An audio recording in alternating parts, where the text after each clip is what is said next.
Okay, everybody. We start the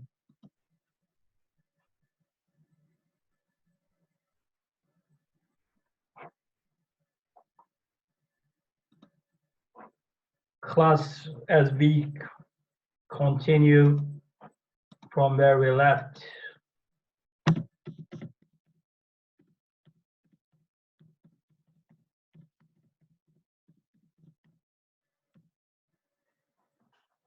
We start with the state firm transactions since 1970s and early 1980s. It is actually some of the last parts of the chapter 7. What happens to the especially state policies and how the neoliberal ideology and neoliberalism changed the state's behavior and state regulations towards the capital, especially free movement of capital, the state firm transactions.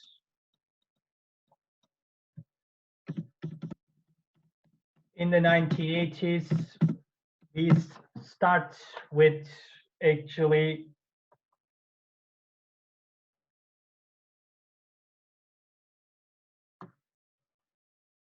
third world countries.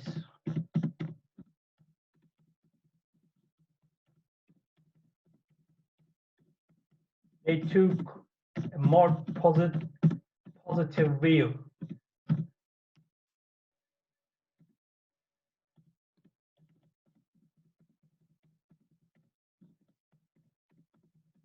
Capital movements. This is actually one of the most significant issues that we can talk about since 1980s.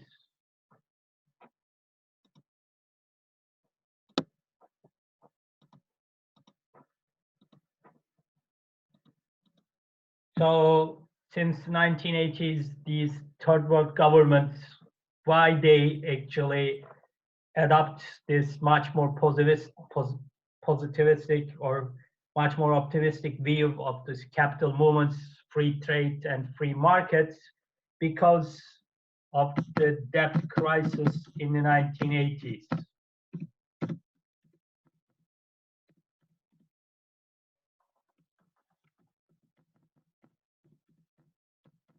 Especially Mexico's default in the 1982 was the most important chapter in this history of debt crisis. So where we came to these debt crisis, for example, one of the most significant aspects of this debt crisis is actually it forced the third world governments and developing countries to accept the ideology of free trade and free markets, and they only got some kind of a financial aid from International Monetary Fund and G7 countries. So when they accept these structural adjustment policies of IMF, most of these countries actually came to a certain point that they couldn't serve their debt, no longer serve their debt to the international financial institutions or world governments. So how we came to the debt crisis in the 1980s, in that debt crisis story, the most important issue is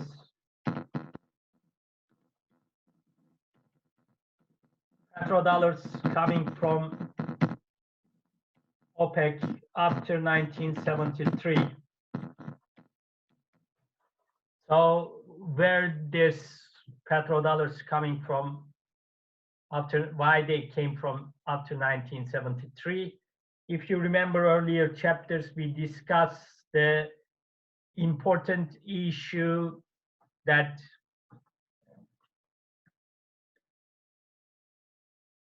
OPEC increased almost 3/4 folds of oil prices after this October 1973 war between Arabs and Israelis. So after the Arab-Israeli war in October 1973 and this OPEC price hike, the revenues coming from this oil actually increased enormously for these petrol or oil exporting countries. So what happens is generally this revenues coming from oil markets or oil exports, these Arab governments and also those rich elites from these Arab countries generally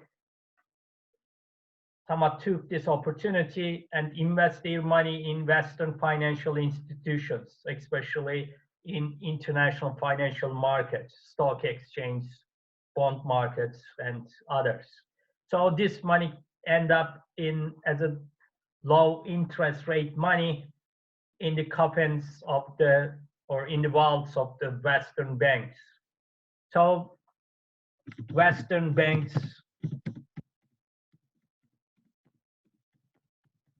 diverted this oil money with low interest rate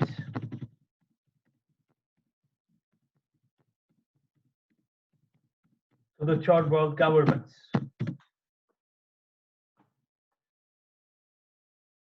So this was an opportunity for developing countries, especially in the underdeveloped world. Why it is some kind of an opportunity for them? Because through this way, what we will see is they can use this low interest rate money for their development purposes. So after 1973, most of these underdeveloped world and G77 countries in the United Nations, for example, you can say, evaluate this as an opportunity and use this money for development assistance and for development purposes. But the issue is these long-term development projects, they couldn't bring a high short-term gains or short-term revenues to these underdeveloped countries. So most of the time, the dependency of this oil money and third world's dependency to this low interest rate money generally has a very weak point. What is this weak point?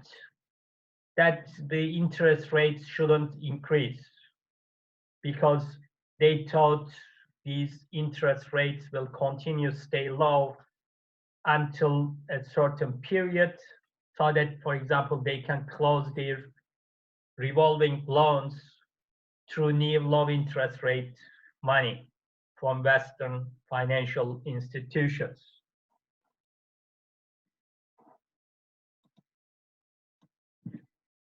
But in short term, as I said, these development investments by the third world governments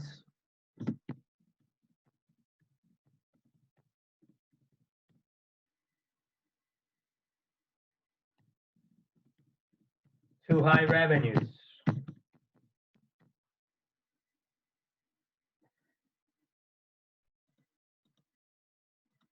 And also other issues like mismanagement of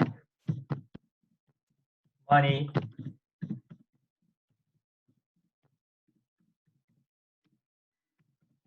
corruption in the third world,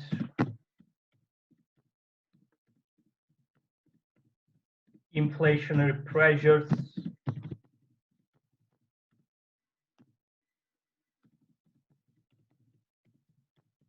all these negatively affected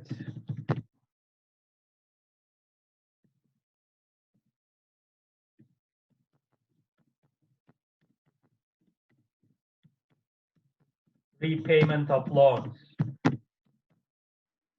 So mismanagement of money, corruption in the third world, and inflationary pressures, why all these negatively affected the repayment of loans? Because most of the time, these underdeveloped countries, when they get this money from Western financial institutions, sometimes not all the money goes to the development investment or infrastructural needs of the country's population or social needs of the population, but uh, almost 10%, 10 to 15% of this money ended up in the vaults or pockets of corrupt officials in these countries who embezzled this money. Or a lot of times, since these countries were not very technologically or highly developed countries, they actually mismanaged these resources.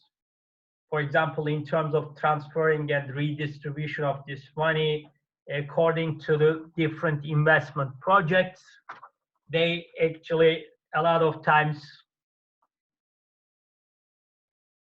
mismanage the allocation of money and sometimes mistakenly allocate money to the wrong investments, especially in development area. So what happens is after 1979,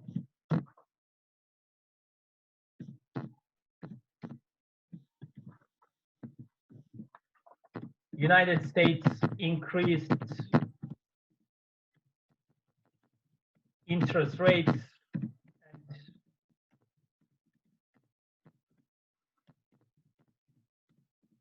This means dollar loan rates are increased also with this American move in the 1970s.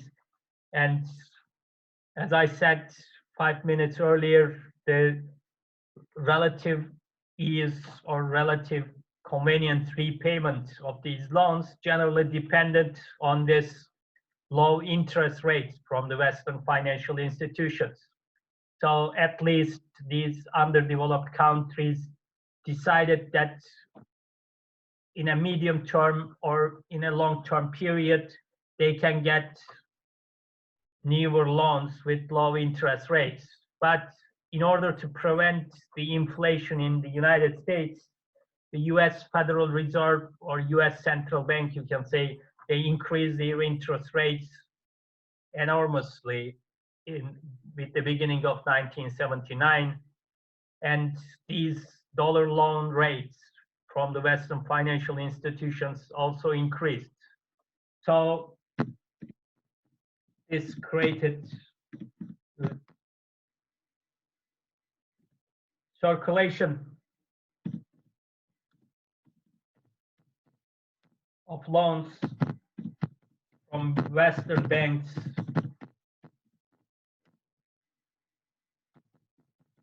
decreased with these high interest rates after 1979. So another important issue is the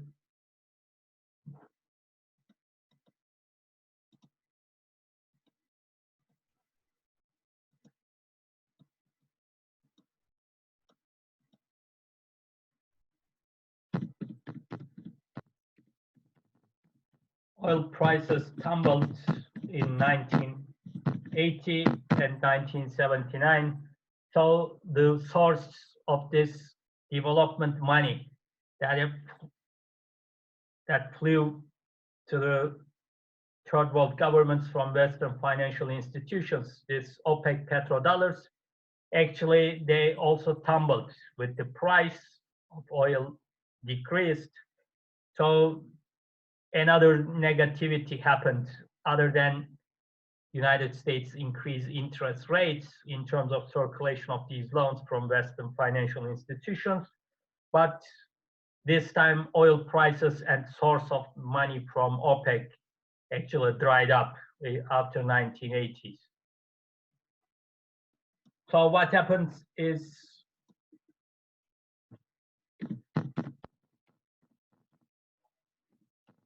in the third world, starting with Mexico in 1982, the issue of non-repayment or default became as some kind of a reality, especially for underdeveloped countries, because most of the time the underdeveloped countries in and third world countries in Latin America, Africa, Southeast Asia, most of them well aware that they couldn't get new loans with a suitable low interest rate. Interest rates are too high, and also the revenues from all those domestic investments with these foreign loans couldn't bring enough money and enough foreign currency to pay these dollar loans. Most of these third world countries generally export agricultural items or what we call low value added items. So they were starting with the Mexico. This became some kind of an existential issue for most of the third world governments, and Mexico actually declared a moratorium in its foreign debt repayment after 1982.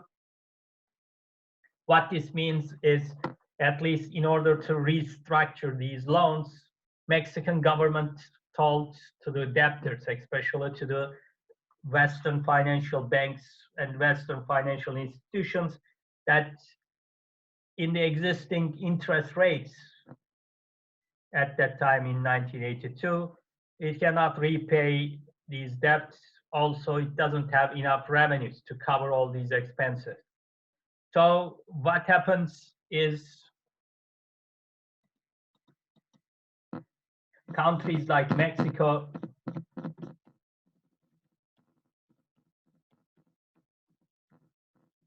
applied for IMF loans.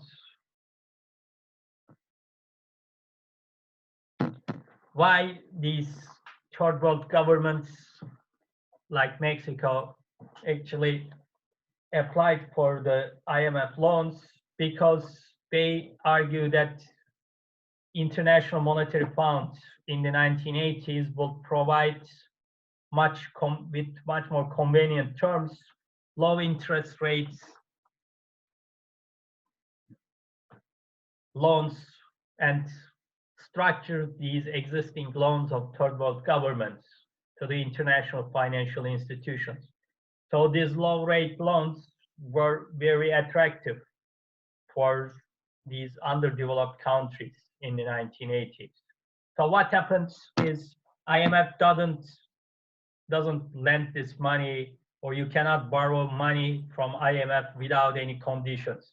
Generally,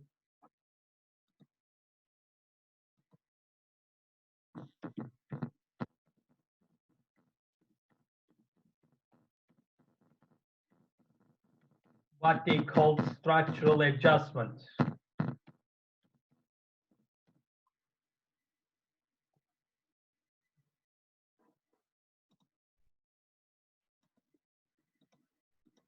Or writing here, what they called IMF structural adjustment policies, IMF SAPs.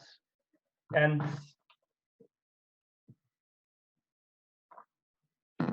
this actually, IMF conditions forced underdeveloped world to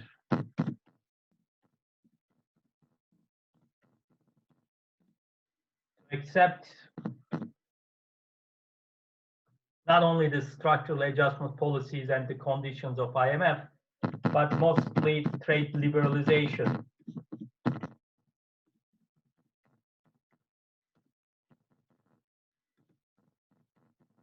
Free trade and free market mentality or ideology.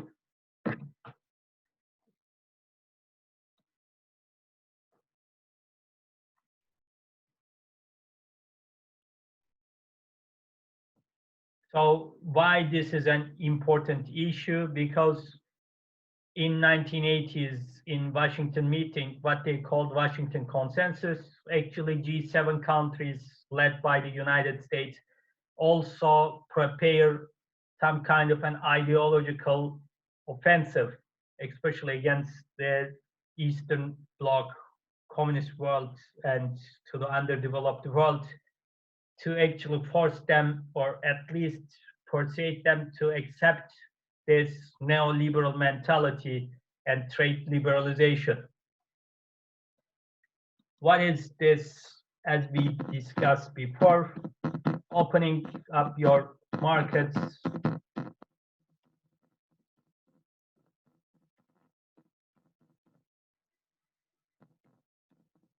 foreign capital, and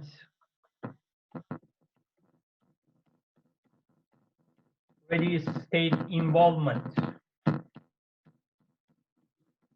in your economy, especially domestic economy. So what we can say about this opening of your markets to foreign capital, that means to foreign investment. For example, in the 1970s, this issue of foreign capital and foreign investment in domestic markets were some kind of a very controversial idea. And a lot of times nationalist groups and leftists and left-leaning governments, for example, oppose to this idea of free flow of foreign capital to their markets and reduction of state involvement in economy, especially it was also a very controversial issue since people get used to the social welfare assistance and the social spending from governments. So reduction of state involvement in economy and opening up your trade to the foreign capitals movements. Most of these countries actually started to open up to this idea or took it from more positive point of view because of this IMF conditionality. For example, if you retrospectively think about the 1970s and 80s, maybe, for example, without this debt crisis and the conditions of 1980s, under those economic bottlenecks, we can say more than likely governments wouldn't be persuaded that easily to this neoliberal and Washington consensus ideas if there wasn't any, or if there hadn't been any debt crisis.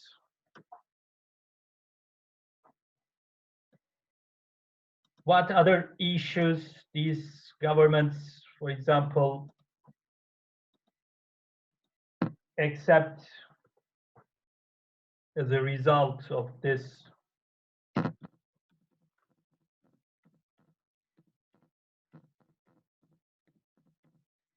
The first issue is they actually accepted the idea that they should specialize on certain commodities which they actually happen to produce with the lowest resources or with the lowest costs, or where they have a competitive advantage. So IMF and most of the neoliberal advisors argue that if you are, for example, underdeveloped country and if you need foreign currency, especially to repay your debts and look for foreign credits, in order to earn this foreign currency, you need to increase your exports. So in what ways, for example, conveniently you can increase your exports, especially in those areas where you can produce with lowest cost, and especially where your government or where your country has a competitive advantage. So because of this export orientation after the 1980s, for example, it became some kind of a very important item. and subject in terms of state foreign transactions and how, for example, third world states and their behavior changed vis-a-vis or comparatively to the foreign trade. Rather than, for example,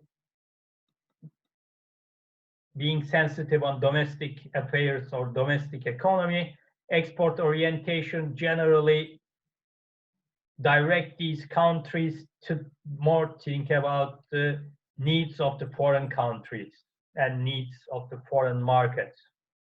It increases your dependency to the foreign markets rather than to your domestic environment because your production generally export oriented. So if you're an exporter, what would be your priority? It is not your domestic consumers, but the foreign consumers because they are the priority in export orientation. So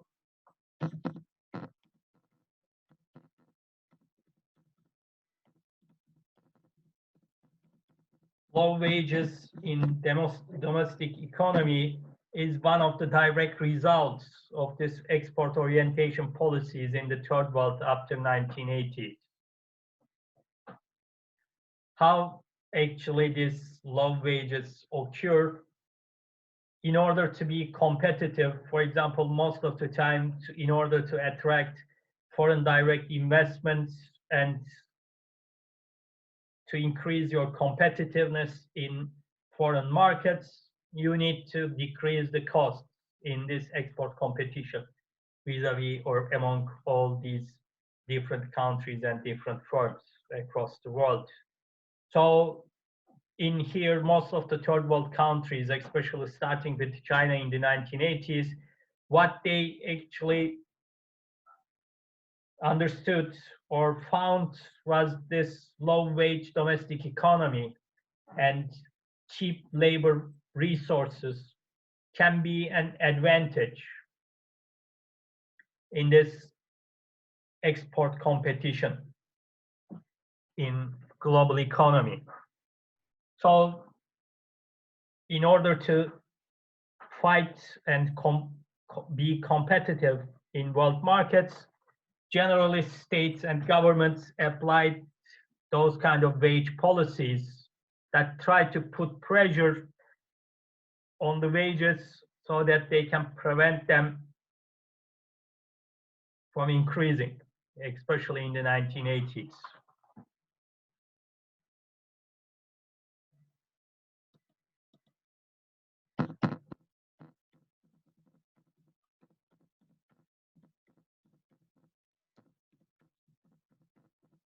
In the 1980s,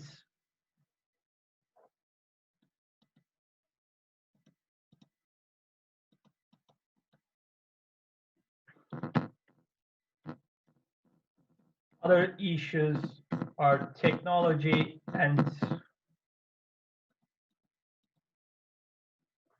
product innovation. That is another important aspect of this global economy in the 1980s in the third world. For example, most of these countries in this competitive environment, especially with the advanced capitalist countries, they learned that in order to be successful, to attract foreign investment and to be successful in competitive markets, they should increase their technological levels in production and they have to find new commodities and they have to resort to product innovation. Let's say, for example, even if you are in a low added industry, low value added industry like food production, or you can say textile production, a new product, a new quality brand, for example, can create a lot of differences in terms of your sales in export markets. So this product innovation, or what they called customization, became some kind of a norm also in the developing world. So consumer tastes And these individual differences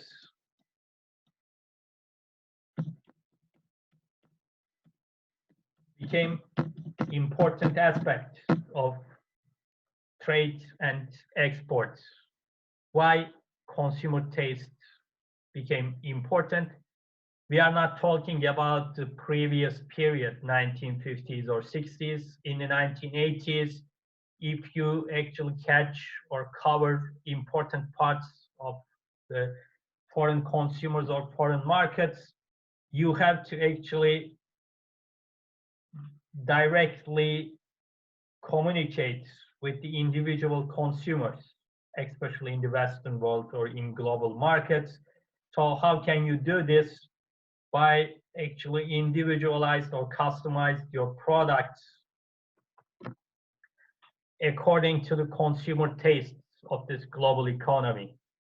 If you can, for example, speed up your production and innovation lines or inventories according to the changing consumer tastes and consumer behavior, then you will act much quicker or much faster compared to your competitors in global economy.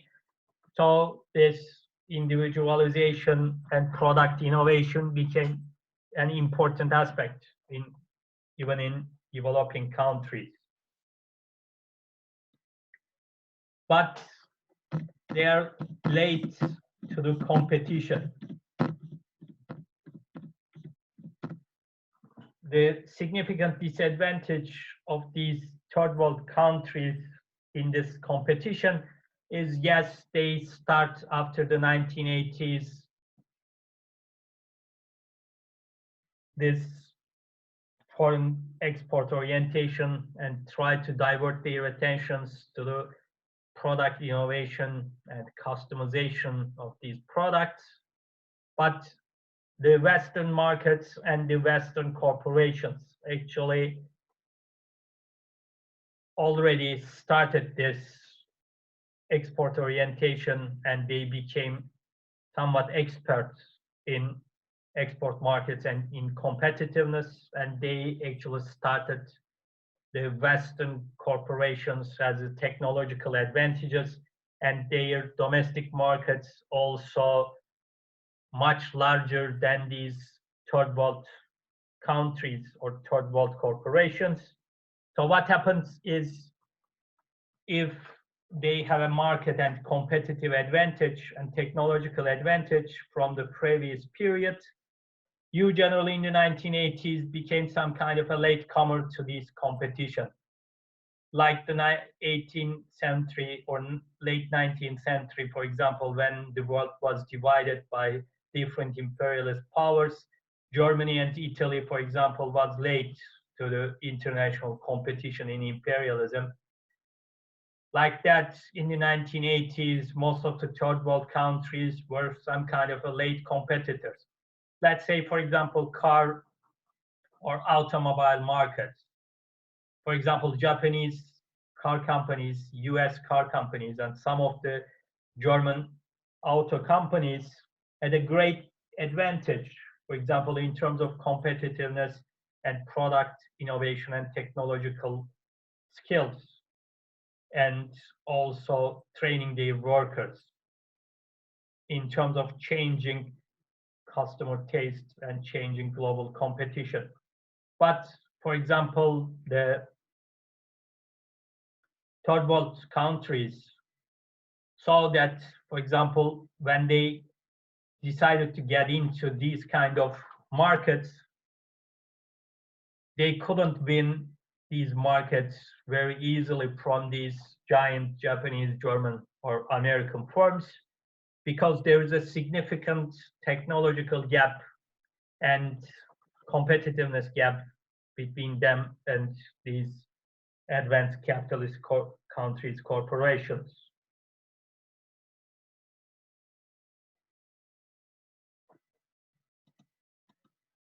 And other issues we can talk about is these third world governments generally, they are repressive towards trade unions.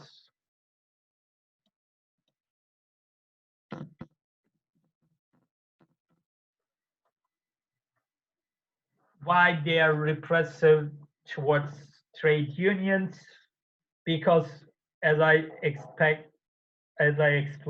5 minutes before, these low wages and why they were important for competitiveness in the third world and in global competition. So how can you decrease the wages in your domestic economy? Generally by repressing the union organization of workers. And if you are repressive towards trade unions, and if you make it, for example, much difficult for union organizations to unionize among workers in factories and different sectors, then it looks like most of the third world governments and the underdeveloped world actually choose these repressive policies in their labor laws or labor codes in the 1980s, especially most of the developing world, starting from Chile's, for example, Augusto Pinochet's military-led government after 1973. You can see the most important examples in Chile up in the 1970s.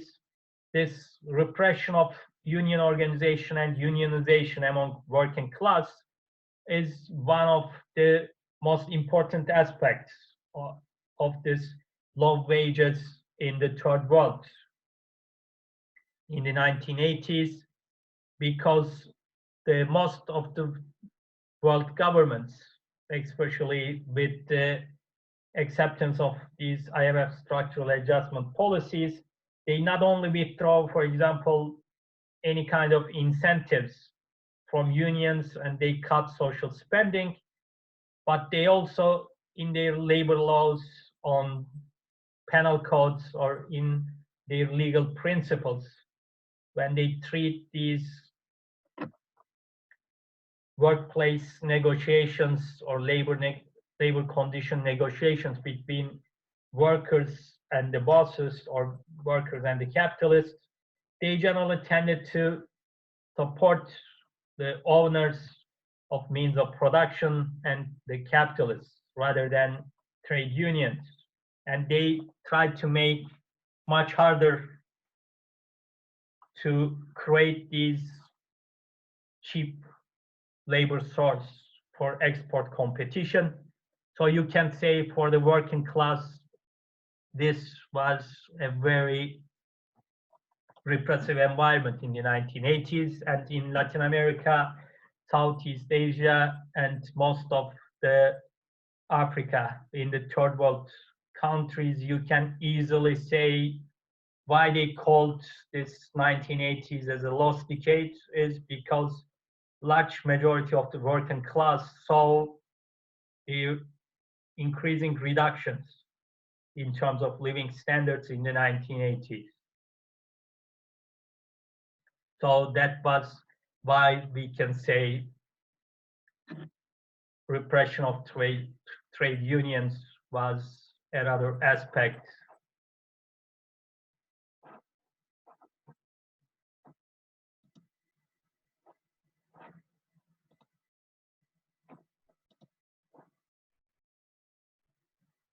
Okay, so in the last minute, I think we have only one people to watch the entire class. So we can finish this 40-minute session, and I will see you guys next week in our next Zoom meeting. Okay, have a good day. Thanks for you too.